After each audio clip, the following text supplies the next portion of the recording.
Does believing in God change the way I live my life?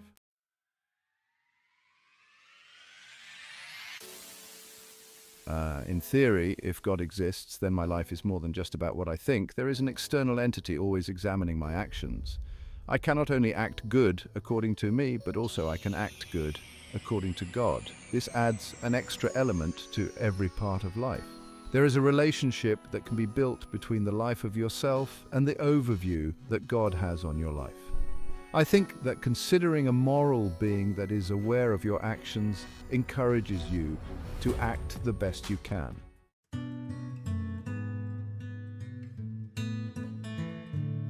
God is aware of our every action and is perfectly good. This can give us plenty of motivation to be as good as possible and act in a moral way that not only satisfies yourself but also pleases God. Since God is personal, then you can continually look to God for guidance. A life with God can help you be a better person where you act in ways that are truly good.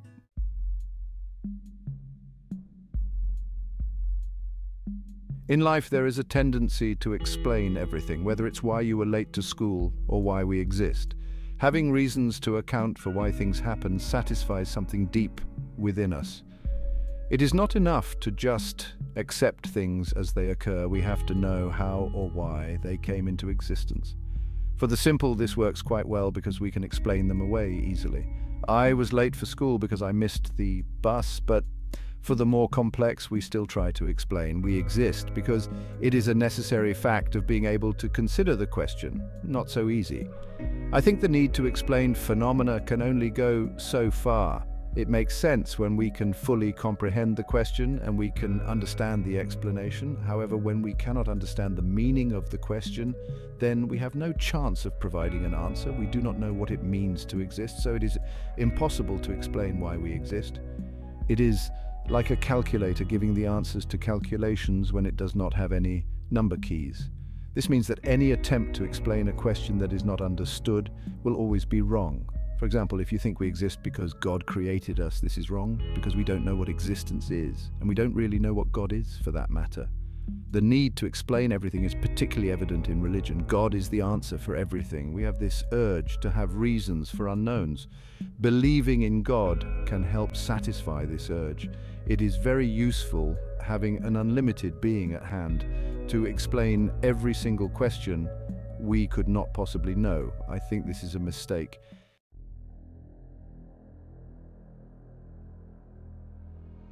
The realm of the metaphysical, such as the existence of God, is unreachable for humanity. By this I mean that we cannot possibly begin to understand the nature of God, which lies outside our realm of reality, and yet we have whole religions denoting the nature of God. How can we have any idea of the nature of God? There are two possibilities. We have found out the nature of God ourselves through our own thoughts. This means that God is man-made, and so our idea of God is not real. Or we have found out about God through his interaction with humanity, as in the Bible. This means that God actually exists. I think that in reality our perception of God is a mixture of our own interpretation and a real interaction with something resembling God. It does not make sense to me for God to be completely made up. I think there is far too much impact God has on people for it not to have an essence of truth. As far as I am concerned, there is no other concept that is more universal than God. Things that are so widely accepted over many different cultures across time tend to have some truth to them. Other notable, widely accepted concepts are languages and family. There is no mistake that these concepts are passed on from generation to generation. They make sense and have value enough to be universal. In this same vein, God is universal. I do not believe it possible for the concept of God to be completely fiction because it is so widespread. There is great value in having and believing in God, and billions of people think the same. They can't all be wrong. This leads me to believe that God has an essence of truth and over time has interacted with humanity.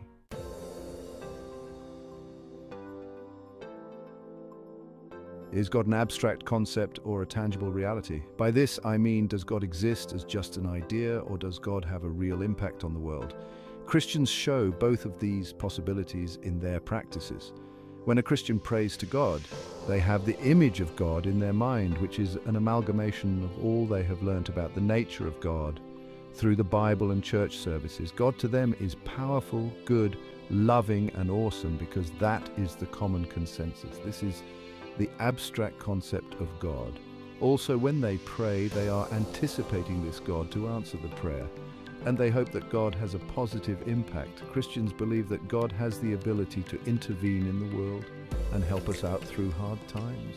People can pray for miracles and believe they happen. This is the tangible reality of God. I think that the journey of becoming a Christian and growing in faith can be shown by the movement between these two states of God. When you first enter church with no real faith in God, your own idea of God is only conceptual. You have an idea of God, but you do not fully believe in Him. As you keep going to church, you may start to have life-changing experiences with God's love. You then start to believe that God really exists and He can have a real impact on life. Eventually, you become adamant that God exists till the point you no longer debate the issue. The focus of your faith is then about God in the real sense. You pray knowing that He is listening with an expectation for action. Prayer is then not just a hopeful venture, it is a valuable asset to connecting to God that can have a real impact on your life. I think that the process of growing faith in God is the transition from God being an abstract concept to God being a tangible reality.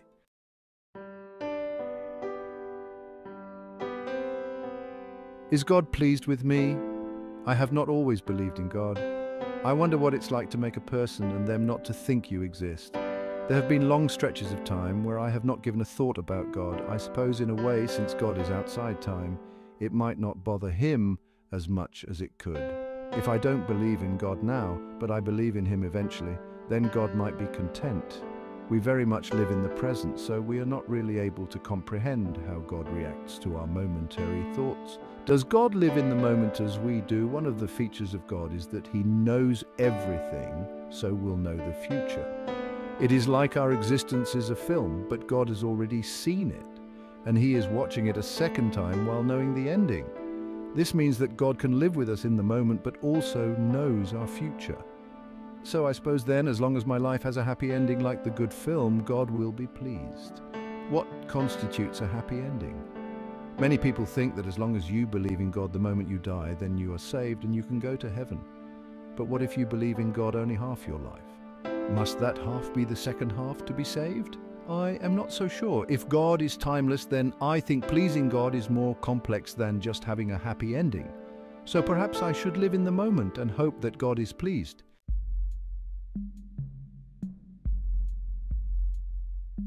In a way, my life is largely focused around the material world. The reason to study hard is to obtain a good job. The reason to have a good job is to gain lots of money. The reason to have lots of money is to buy things. This is not all that motivates me. I want to be able to do something on a daily basis that I enjoy, even just a little bit, so I can cope with the working week. This is a true consideration for my life, but it is not what occupies my mind. I tend to think about money. When I have hardly any money, I am thinking about not having enough, and when I have lots of money, I am thinking about saving it. I very rarely experience a time when money is not something to think about.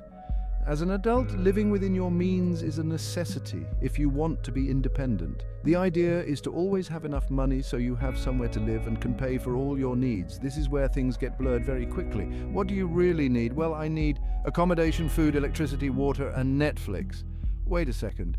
Do I really need all that? Okay, I just need electricity and Netflix. The rest are luxuries. As you can see, you quickly start adding in new costs that become part of your ever more increasing lifestyle. In reality, we could live on much less and still get by. My biggest reason for thinking about money is so that I can continue to afford the luxuries. The more money I have, the more stuff I can buy. This is a very material view of the world. I think that this takes up an unhealthy part of my mind. The concern for money never satisfies itself and is a fruitless endeavor, unless, of course, the pink lady apples are on offer. Money has an associated worth that is completely man-made. Without the value we give it, it has no value. So I think in this same vein, without the attention we give to money, the less impact it has on our peace of mind. Whoever loves money never has enough. Whoever loves wealth is never satisfied with their income. This, too, is meaningless.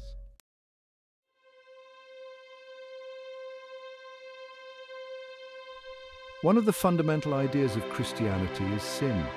There are many different interpretations of what sin means. To sin can be to act in a way against God's will, or sinning can be acting in any way that is not perfect, like Jesus. Sin can also be giving into the bad temptations of the imperfect world. I think it is useful to consider sin because it makes you continually evaluate your actions and encourages you to better yourself. However, the part that I do not agree with is the need to feel guilt for sinning. To think that we always fall short of perfection, so all that we do is some form of sin, is not very encouraging. When I go about my usual day, I don't feel guilt at any time. This is because I mostly don't do anything obviously morally wrong. This is the same for a lot of people. We are kind to each other when we can and fulfill our responsibilities. I would never say that I have achieved perfection on a particular day, but at the same time I would not consider myself a sinful creature in need of salvation. To feel guilt over seemingly nothing is a unique feature of Christianity. People speak about their life before becoming Christian as filled with sin and talk as if they lived a completely different life. Now, of course, they are living a life with God and their actions are of a worthy nature. Even so, the best of Christians still sin. Pastors at church tend to take pride in saying to the congregation that even I sin from time to time. What does this even mean? I don't understand the obsession with sin. I suppose then I am in denial, and if only I came to my senses, brought myself before God, only then I would see my shortcomings. The need to bring judgment on yourself and feel guilt keeps people going to church. I'm not sure if it helps with anything else.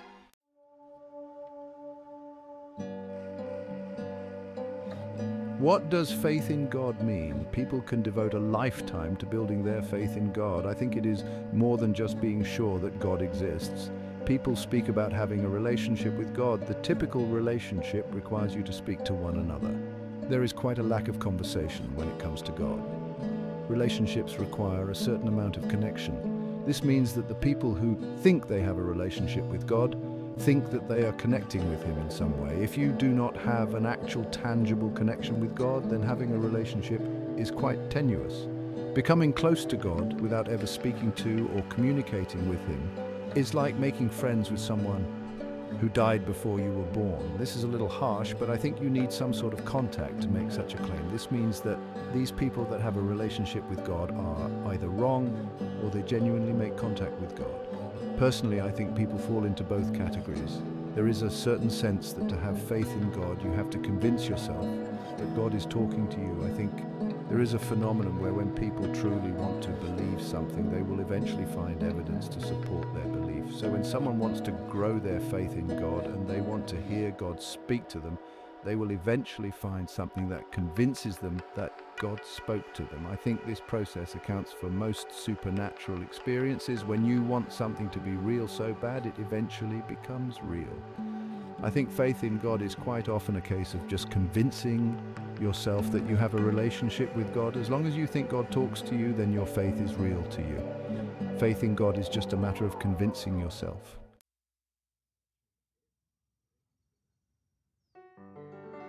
How can people be so sure that God exists? People at church who have been Christians for a long time do not ever debate God's existence. It is not a matter of whether God exists, but rather a matter of how to grow even more faith in God. This is more than just thinking He exists. It is a whole outlook on life. God can have an impact on every part of life, from helping us find a career to healing us in times of need. God can guide us through everything. People can choose to live with God always in mind and improve their life because of it. I think there's something special about God because you never have to fully convince yourself that He exists in the process of becoming a Christian.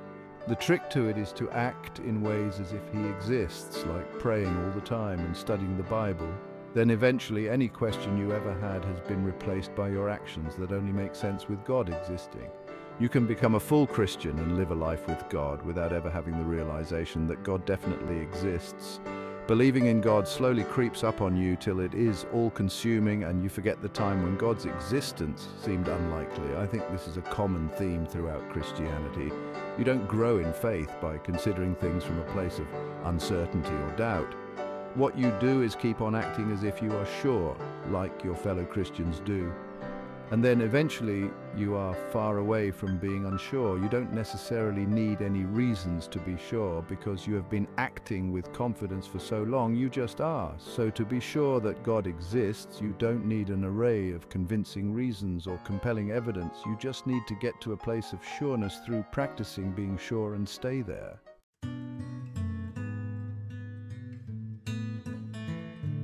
Can we ever be truly content? There are times of the day that I look forward to and enjoy, and there are other times that I dread. When I have completed everything I need to do, and it is the evening before bedtime where I have a couple hours free, I am most content. This is where I can fully relax and listen to a podcast and let the words wash over me. At that moment, I had no responsibilities. I have no looming tasks that I must complete. I can be fully immersed in the world of conversation, the podcast, without the effort of talking. Relatively speaking, this is a new form of activity, but it is most enjoyable for me. One thing I can say for certain is that I'm never bored. I'm either being productive or I'm enjoying the entertainment of the internet. But sometimes to be content is more than just the quality of the activity that holds your attention in the moment. Being content is also a matter of current state of life. I like it when I have plans that I can say to people when they ask about my life. In between jobs is not the best answer. So your best bet is to have an occupation like being a student or having a job. When someone can look at your life and what you do and be satisfied that you are being useful in the world, then you have a unique sense of fulfillment. This translates to being content on a more general basis. Another form of contentment is enjoying the productive part of the day. So this would be having a job that you really enjoy.